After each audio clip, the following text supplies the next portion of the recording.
अस्सलामुअलैकुम दोस्तों, क्या हाल चल है भाईजान। खारजी वर्क परमिट के लिए जो है मज़ीद आसानियाँ पैदा कर दी गई हैं मिनिस्ट्री ऑफ लेबर की तरफ से।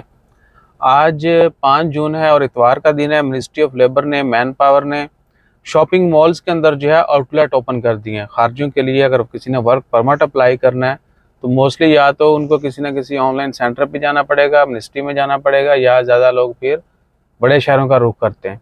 लेकिन अब जो है मिनिस्ट्री ने जो आउटलेट ओपन किए हैं वो मॉल्स के अंदर हैं। एक तो है मक्का हाइपर मार्केट साहम में जो है आउटलेट ओपन किया गया है, वहाँ पे जाके वर्क परमिट अप्लाई कर सकते हैं ऑनलाइन। उसके बाद शिनास मॉल जो है वलायत शिनास में, वहाँ पे। और तीसरा है वलायत लीवा में, लीवा मॉल वलायत लीवा जो है। इन 3 जगहों पर, इन मॉल्स के अंदर मिनिस्ट्री ऑफ मैन पावर ने जो है काउंटर ओपन किए हुए हैं, या कह सकते हैं कि ऑनलाइन जो है एप्लीकेशन सबमिट करने के लिए जो आउटलेट हैं वो ओपन किए हैं। तो वहाँ पे जाके खारजी जो हैं वो अपना वर्क परमिट अप्लाई कर सकते हैं। So it's a good news for all of them, और उन इलाकों के लोगों के लिए मेरे ख्याल से बहुत अच्छा है। और आजकल के वेदर में तो अभी मैं बांग्लादेश एम्बेसी के बाहर खड़ा हूँ, तो इधर ना तो आपको पता है कि एम्बेसीज में बैठने की जगह, लोग बस दरख्तों के साए में खड़े हैं।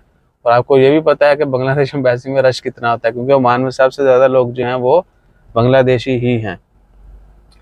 तो बताओ, आप पासपोर्ट ले आए? जी। हमारे कुलीग जो हैं उनका पासपोर्ट कितने महीने बाद आया?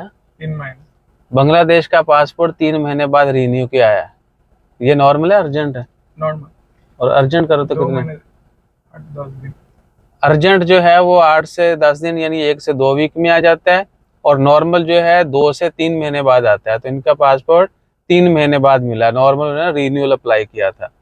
तो देख लें कि हमारी एम्बेसी फिर भी बहुत फास्ट है इनके मुकाबले में। हमें पासपोर्ट जो है वो 1 से 3 वीक में, इवन नॉर्मल भी अप्लाई करें तो 3 हफ्तों में मिल जाता है। जज़ाकल्लाह, अल्लाह हाफिज़।